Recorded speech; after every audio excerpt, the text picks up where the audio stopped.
Have you ever been having a conversation with a group, and while maybe you are interacting and talking to everybody, you notice you always seem to be directing your attention at one particular person and checking to see if you're getting a reaction from them? Probably if you look around, you will notice that everybody is doing the same thing, directing most of their attention and looking for a reaction out of this one person. Have you ever tried to say something to the entire group, but it seems like nothing you say even gets acknowledged by a single person? Yet somehow when this person speaks up, everyone stops and he has captivated their full attention. Why is that? This is because he is the anchor of the conversation. His voice is strong, charismatic, and he's completely authentic. He is viewed as being the one who provides the most value to everyone in the interaction. Therefore, people are looking to him for input, they hope to get his validation, and when he speaks, everyone listens. Humans are amazing creatures. We have the ability to learn amazingly quickly. And one of the main reasons why is that we are incredibly good at learning socially. While it can be useful to learn socially in so many areas, any idea, if it gains enough steam, can be accepted socially, no matter how dumb or hypocritical.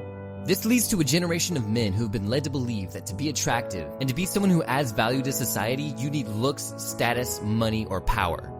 Since this is what you need to be attractive and to have value, you go to work to get the job, to get the money, to buy the things, to look like the people in the magazine. And then when you finally have it all, it didn't work. So the only conclusion you come to is that you need more. You need to consume more, and the cycle continues.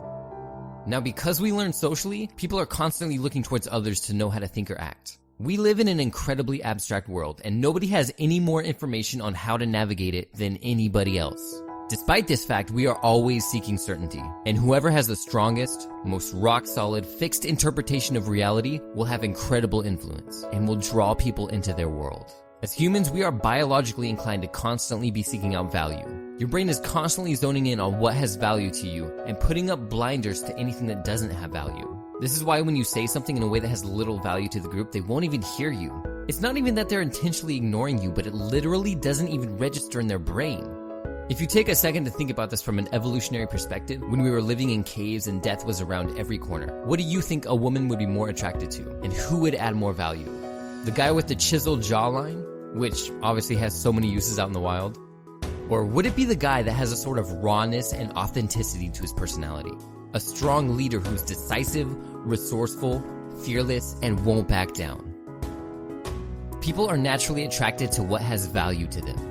Value can be anything. It can be someone who makes you laugh, someone who gives you good emotions, someone who gives you knowledge. It could literally be anything. So think back to that girl you lost, or the one you never even got in the first place. Were you confident that you had value at the time? If you were confident you had value, how would you have acted?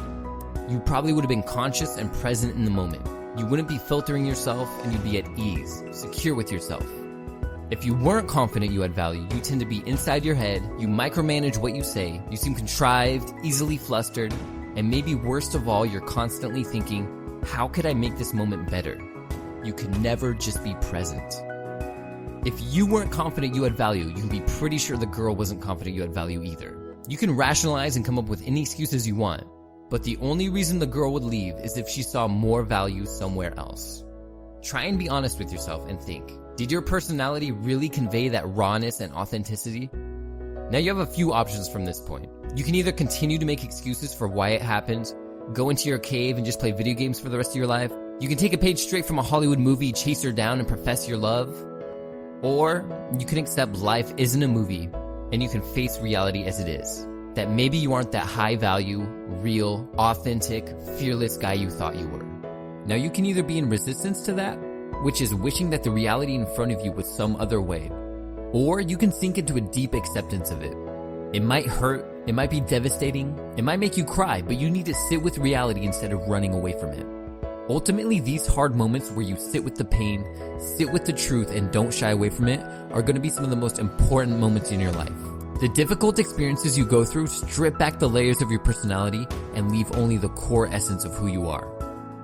If you do this and you decide that you want to be that authentic, charismatic person who captivates a room, you can now start looking internally at what you can change. So what can you do? First, you have to completely let that girl go. Life is not a movie and you probably won't get her back. And even if you do, you probably spent a lot of time just waiting around. What do you think the universe or God or karma or whatever you want to call it rewards more? sitting around and waiting, or going out and dictating reality for yourself. You have to go out and meet women as much as you can. If you don't let that girl go and move on, you will begin to sink into what is called a scarcity mindset. In your head, there is no way any of the 7 billion other people on the planet could be as special as this one person. Do you know how unlikely that is? Remember how we talked about our brain constantly scanning for value?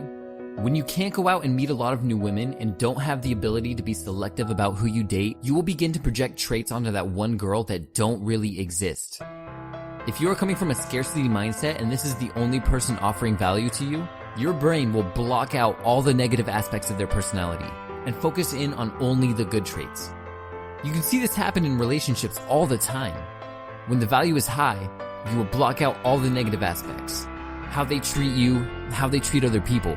But once the value you once received starts to fade, all of a sudden it's like the blinders get removed and all you can see is the negative.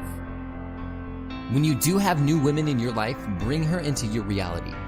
She will be brought into many men's reality, and the one that provides the most value and gives her the best emotions will be the one she stays in. It's like David Data says in The Way of the Superior Man. You have to be a man on your purpose. The woman cannot be your purpose. It is like she's at an amusement park. She has the choice to go on any ride that she wants to. Once you bring her into your reality and she sees the ride with all the twists and turns, she decides to come along for the ride. But what do so many men do? They abandon their purpose. They say, no, I would rather sit here and talk with you. Forget the ride. The only reason she got on in the first place was for the thrill, the unexpectedness, and the excitement. So what is a guy who offers a lot of value? And how do you become one?